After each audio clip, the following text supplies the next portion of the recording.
Buenos días, chicos de 11. Acaba un resumen un poquito de la clase de filosofía en la semana 2 del segundo periodo. Entonces, el tema que estábamos viendo era el enfrentamiento entre la filosofía y la religión. Y veíamos cómo las percibimos como dos corrientes separadas e incluso cómo a través de la historia han sido estas dos corrientes contrarias, cómo la filosofía ha denigrado la religión y la religión ha denigrado la filosofía. Precisamente de eso se trata la lectura que hicimos la clase pasada y el post que teníamos que hacer como trabajo, ¿sí?, de la clase de la semana 1. Entonces, la conclusión, ya les dije, es individual de la lectura y pues aquí les voy a proyectar algunos de los posts que hicieron algunos estudiantes que me parecen muy interesantes. Entonces, este primero dice: las religiones como las luciérnagas necesitan de oscuridad para brillar. Nos vamos a tomar 2 minutitos para intentar entender qué quiere decir eso.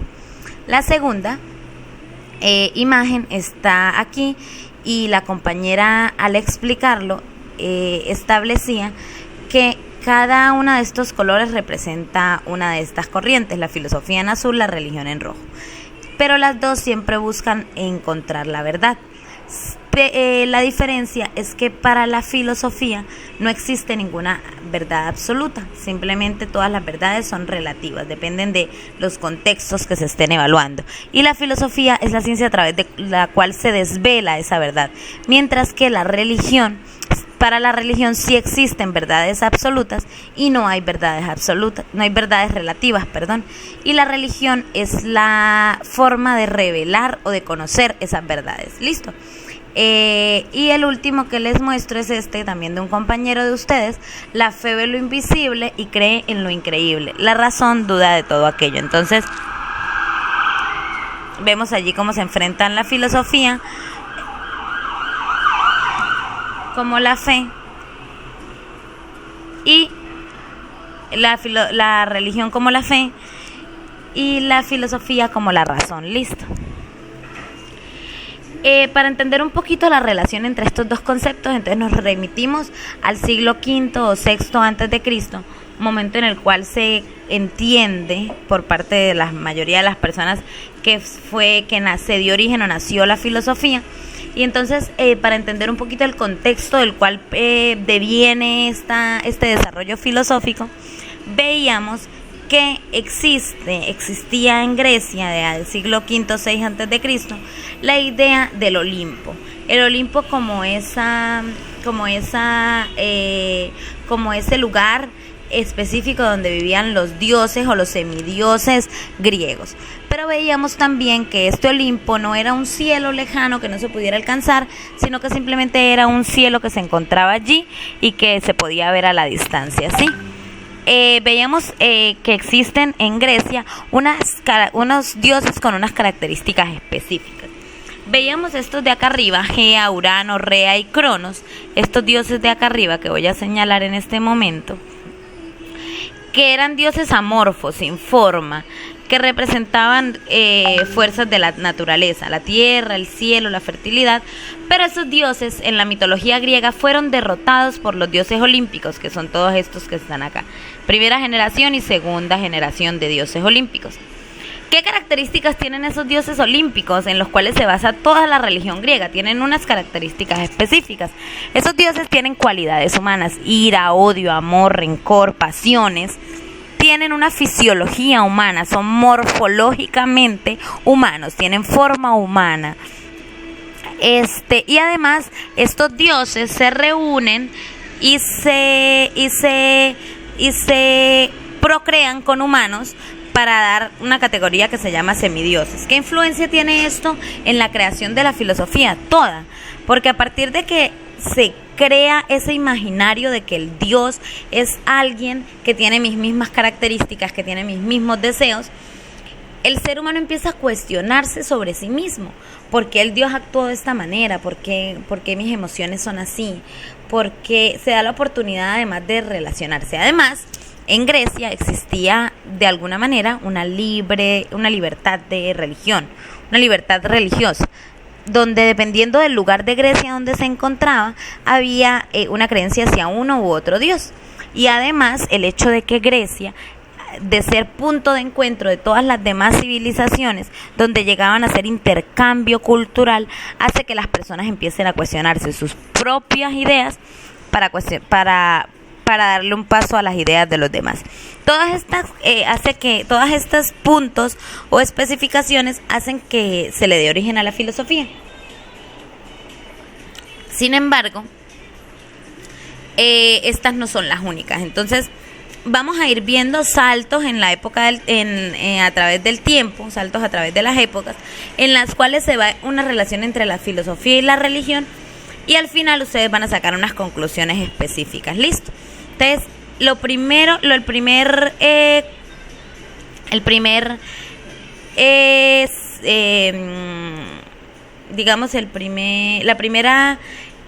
idea que vamos a ver es la idea de los pitagóricos.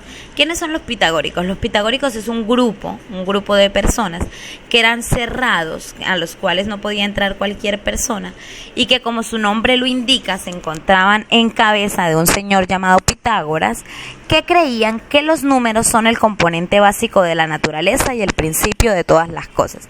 Los pitagóricos son unas personas que intentan descifrar la realidad que rodea a través de los números. Entonces ellos diseñan una serie de fórmulas matemáticas para descubrir y para entender la naturaleza y para entender el mundo que los rodea. ¿Sí? Estos pitagóricos, como lo vemos allí, intentan explicar absolutamente todo a través de los números. Son los creadores del actual teorema de Pitágoras que vemos y utilizamos en los cálculos, en las físicas, etcétera. Y la importancia de estos pitagóricos y la relación con la religión es la siguiente. Resulta que estos pitagóricos, al ser una secta cerrada, tenían también una idea específica de la religión y una idea específica a través de la cual solamente a través de esa idea se podía vivir. Entonces ellos tenían una idea dualista. ¿Qué quiere decir dualista? Este es un concepto implantado por Platón, a partir del cual el alma y el cuerpo son dos cosas distintas. Dualista, por eso se llama dualista, dos. El alma y el cuerpo son dos cosas distintas. ¿Qué opinaban los pitagóricos? El alma era algo puro e inmortal que siempre iba a sobrevivir, mientras que el cuerpo es esa sustancia impura que el alma ocupa. Y el alma es quien va a dar vida a ese cuerpo, pero el alma existe independientemente del cuerpo. Es decir, para los pitagóricos existe esta idea dualista de dos. El hombre está conformado por dos cosas, una cosa es el alma y otra cosa es el cuerpo. Y para los pitagóricos esta alma va a ser inmortal, no va a tener fin. E incluso tienen una idea que se llama la transmigración de las almas, en base a la cual los pitagóricos consideran que las almas van ocupando un cuerpo u otro hasta ser parte del universo. ¿Qué quiere decir? Para los pitagóricos el alma, la esencia de las personas, esto que es inmortal y que existe para siempre, va a ocupar primero el lugar de los animales pequeños y más insignificantes dentro de los ecosistemas. Al ir evolucionando, el alma va a empezar a ocupar otros cuerpos de otros animales distintos, hasta llegar a ocupar el cuerpo del hombre, que es un ser dotado de razón, y cuando aprenda las lecciones que debe aprender según los pitagóricos, esa alma va a ser parte de todo el universo y va a ser parte del todo. Es decir, estos señores pitagóricos no solamente creían que el alma existía aparte del cuerpo, sino que esa alma tenía unos estados de evolución, a partir de los cuales iba cambiando constantemente. ¿Listo? Pues la cabeza de este orden filosófico es el señor Pitágoras, al cual además se le atribuye muchísimas de los descubrimientos y de las ¿cómo digo esto? de los aportes de esta corriente pitagórica, y pues se ha descubierto que no solamente ha sido él, ¿sí? Incluso se dice que este señor fue el quien le dio nombre a la filosofía, proveniente de dos raíces griegas, philein, que significa amar, y sofía, la sabiduría. Entonces filosofía vendría siendo, de acuerdo a Pitágoras, amar a la sabiduría. ¿Qué es lo que quiero que entendamos a partir de esto? Que tanto la filosofía como la religión se ha ocupado desde sus inicios de la cosmología. ¿Qué es la cosmología?